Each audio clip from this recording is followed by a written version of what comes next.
Just one person. Wow, dude. Just give up. Jesus Christ. You guess you're gonna get some rest over here? Is that what you're planning to do? Actually, don't we follow me? I think about it. Never heard. Is that when is that? Like the 20th or something. You're just here, dude. I'm gonna learn.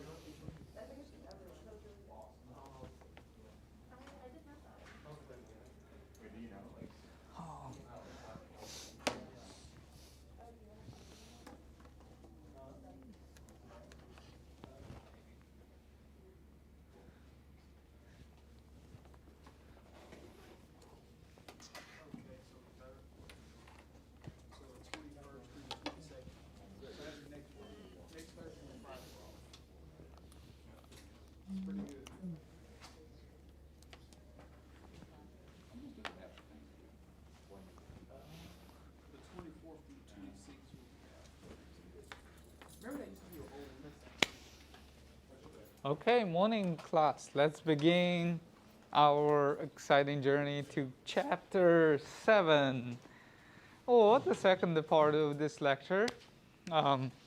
Welcome back again. Just make sure my mic is on.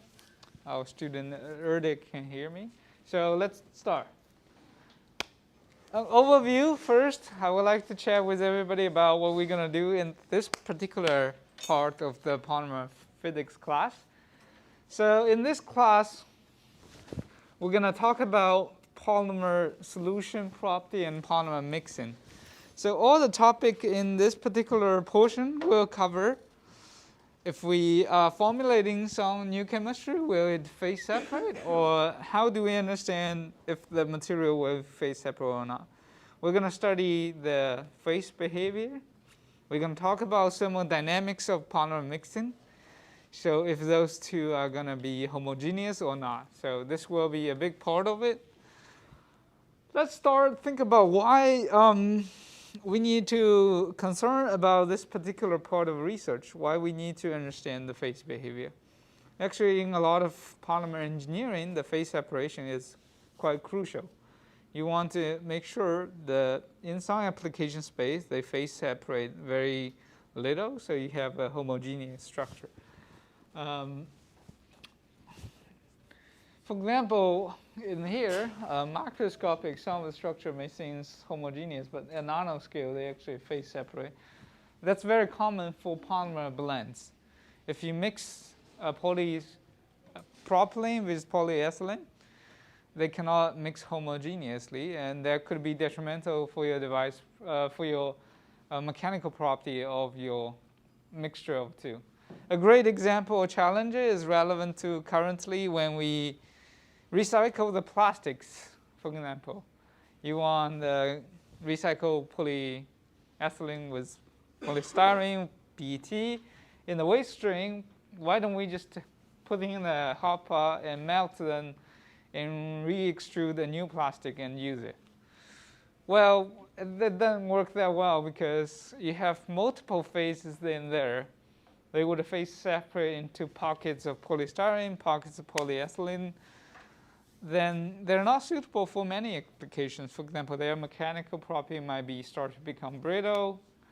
They might have some plastic, for example, PVC might be not ideal for safety of your food container anymore. So a lot of time, phase separation happens that causes issues with plastic recycle use. Okay. But in today's lecture, we're going to understand a little bit at fundamental level what controls two materials to mix or not, and how do we take advantage of those knowledges to design something that can be used to engineer a better mixture or better phase separated product. So I'm going to ask a question to everybody to begin the lecture. So if I mix two plastics, what control them if they can be mixed or not? let's say, will I blend polyethylene and the polystyrene, heat it up to its melting temperature for both, got to stir them pretty nicely. Will they mix?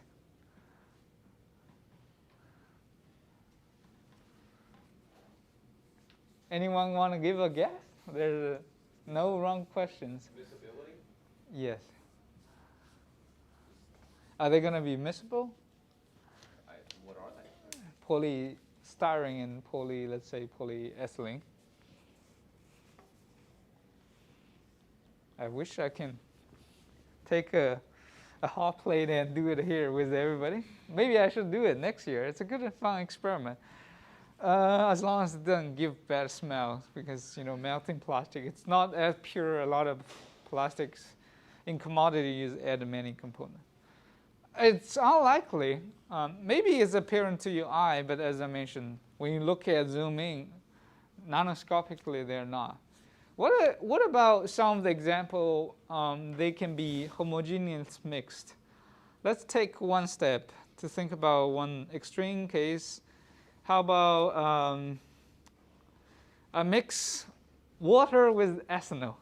Will they mix, or they will phase separate? They will mix pretty well, right? That's made our life fun. Or the vodka or the beers is made of those. What actually controls that case make them mix homogeneous? You wouldn't see a layer of just water settle at the bottom, pure alcohol at the top, right?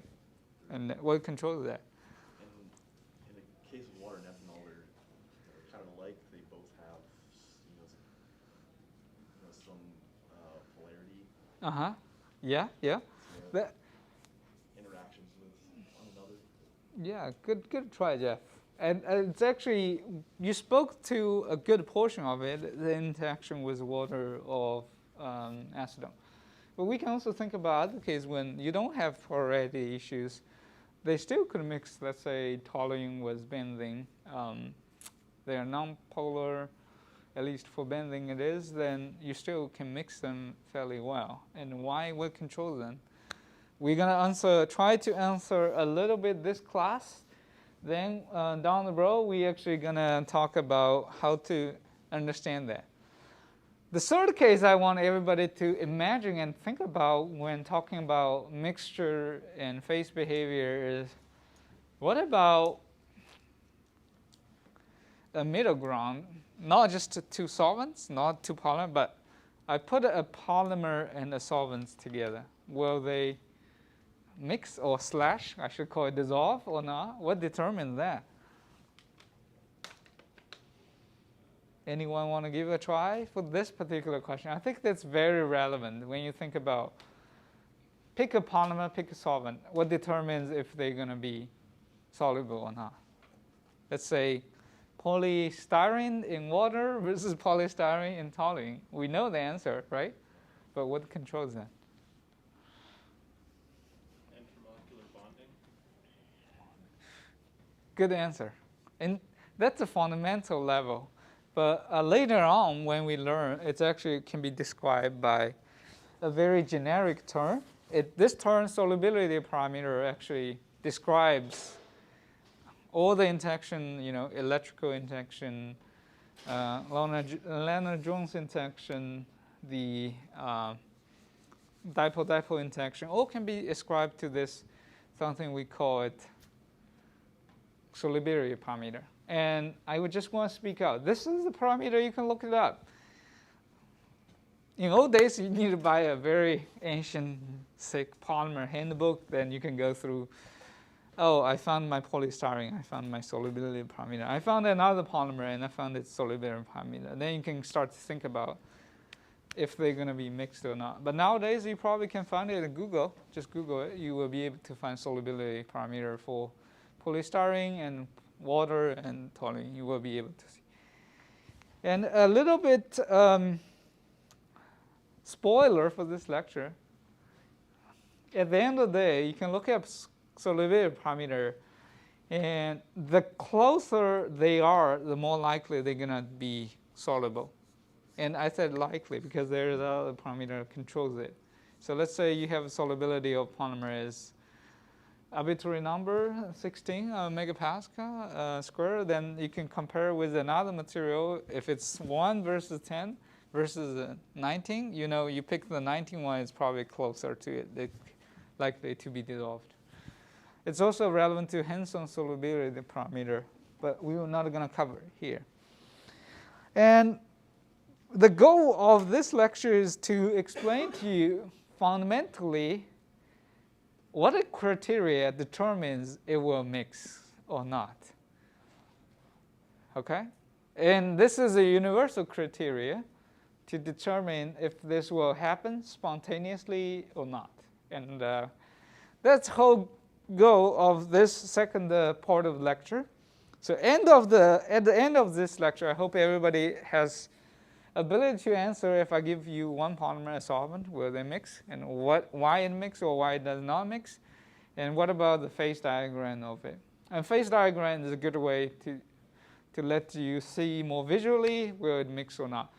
Because when we talk about mixing, it's also relevant to other parameter. Temperature. How much you load it. How much they are soluble, like 1 mix per mil or 10 mix per mil or 100 mix per mil. Or we should call it technically volume fraction of your polymer, temperature.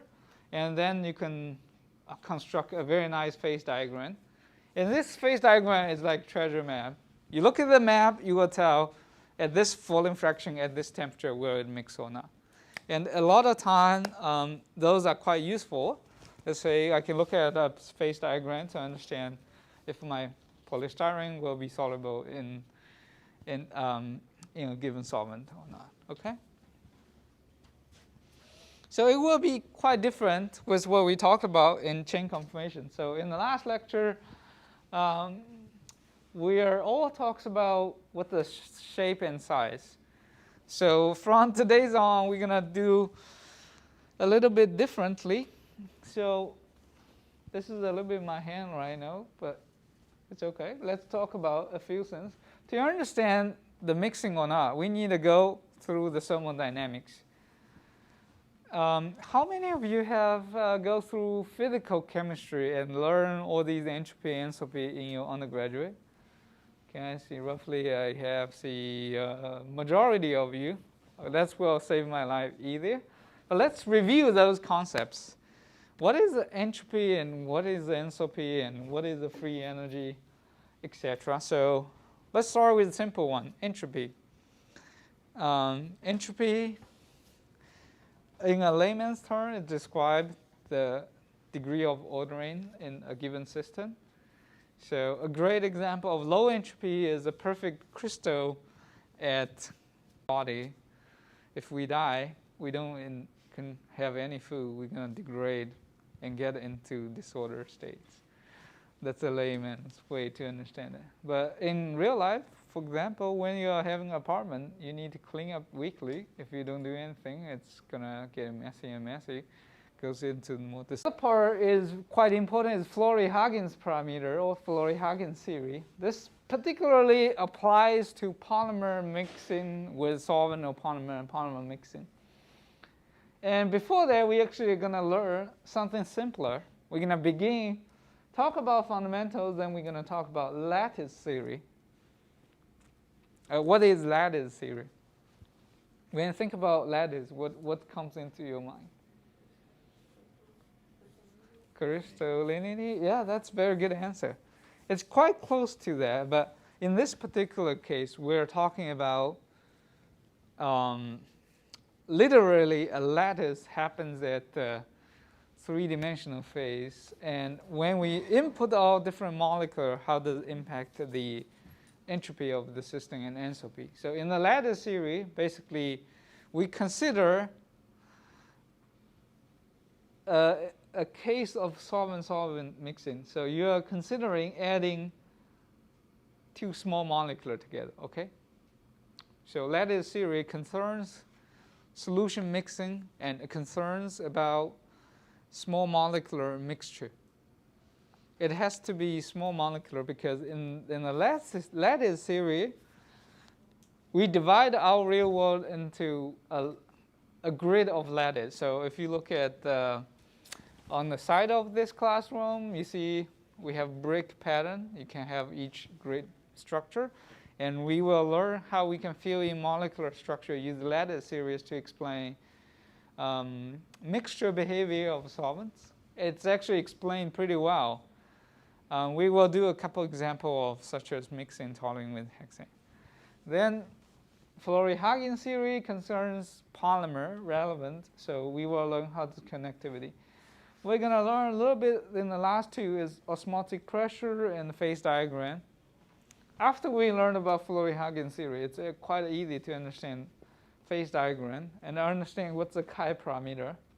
Attain to polymer physics to my taste, because if you speak to someone who never learned about polymer physics, they probably don't know what is Flory-Hagen's parameter. But if you learn about polymer physics, this is ubiquitous and almost everywhere in understanding polymers' phase behavior.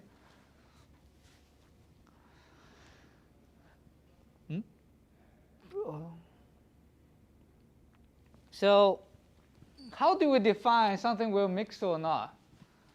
A lattice theory, again, let's take a look at what this is. Lattice theory is basically a grid of lattice. You can represent, you have mixing of two materials as the circle or the triangle.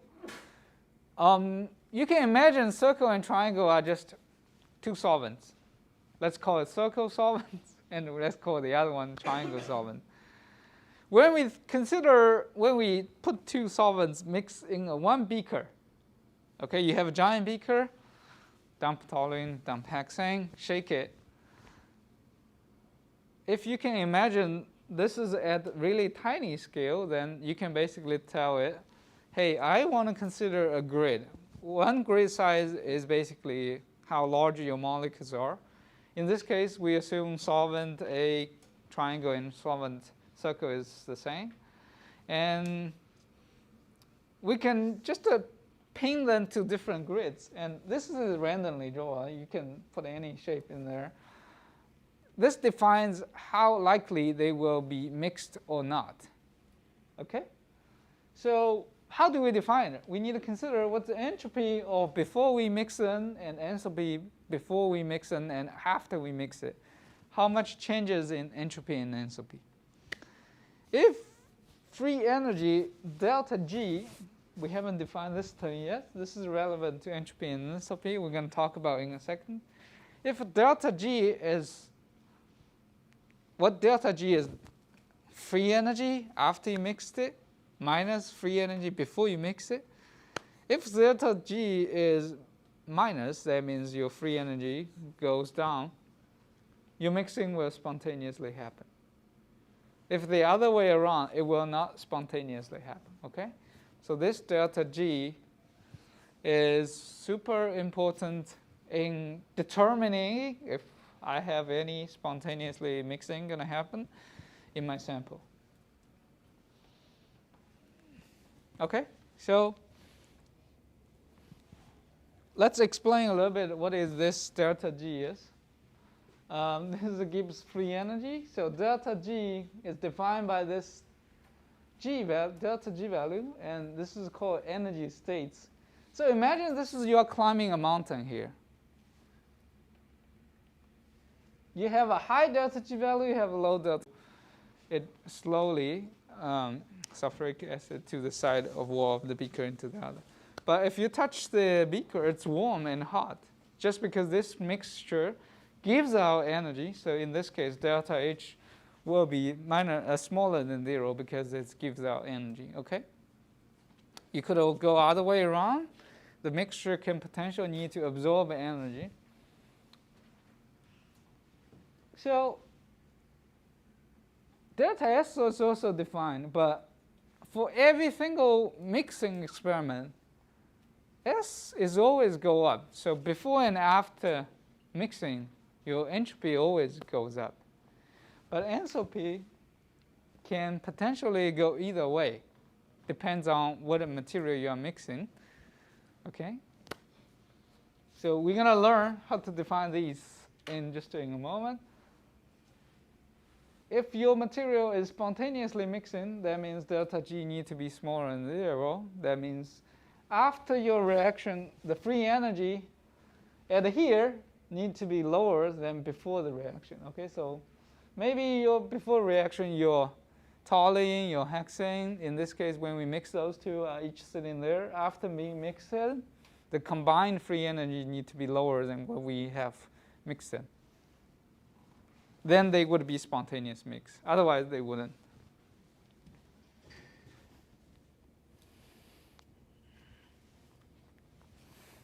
Okay, so there is two things we need to sort out.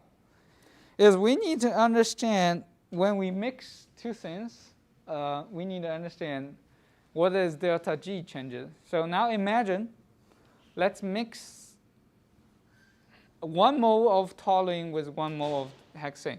I have a beaker. On my left hand, it's toluene. On my right hand, it's hexane. I get 2 moles of larger beaker. I'm going to start to put in together. Okay, put in, stir. According to what I discussed in the last slides, will it mix or not? Only determined by delta G. If your delta G for the system after you combining with beaker is smaller than 2 individual beaker added together, this will happen. If not, then they still will maintain 2 phases. Example, water, vegetable oil, we put in, stir it. It will appear to be cloudy, but let's sit it a little bit time. They will phase separate. 1 layer of oil, 1 layer of water. Quite clear, right? So apparently there's 2 possibilities happening here. So how do we determine? We need to understand enthalpy change. Enthalpy is easy to do. You just need to understand how much interaction you had between your molecular, in this case, toluene and hexane. We can understand their interaction parameter to determine enthalpy. It's defined. It's determined by molecular structure. Enthalpy is easy to do. We will define how can we understand enthalpy change before and after, just in a moment. So any question on the enthalpy for the mixing? Anyone? If not, then I assume we know. But it's molecular specific. When you mix A and B, you need to know what A and B are. If it's water or oil or hexane or toluene or benzene, you need to look them up, understand these interaction parameter. Then you can determine what the delta H change. Okay, the tricky part is delta S. Delta S, how do we know when I mix A and B, what is delta S changes? We know it will for sure go up, but the question is how high will raise for the delta S, right? Mixing increases the entropy, sorry. Mixing increases the entropy. The entropy means when you mixed, you're having more disorder. And this is the example I'm going to show you. What is the entropy? Before mixing is actually pretty easy. How to calculate entropy is quite straightforward. We just need to count how much potential state of the system. What this omega means is how many possible different arrangements you could have. Let's use the example to show if you have 9 molecular of toluene sitting in a grid of 3 by 3, and hexane sitting in a box by 3 by 3 as represented by cross. The other is circle. Then into 2. In the last slides, now we mix them together, creating a 3 by 6 grid, and we have a total of 9. We have a total of about 18 different molecular. So the question is, in this 3 by 6 lattice, what is the number of possible different orientation we can get, or possible states? This way we'll determine how much entropy increase. And that's basically the fundamental of lattice theory. So we can use a lattice, a cross, a dot to determine how many possible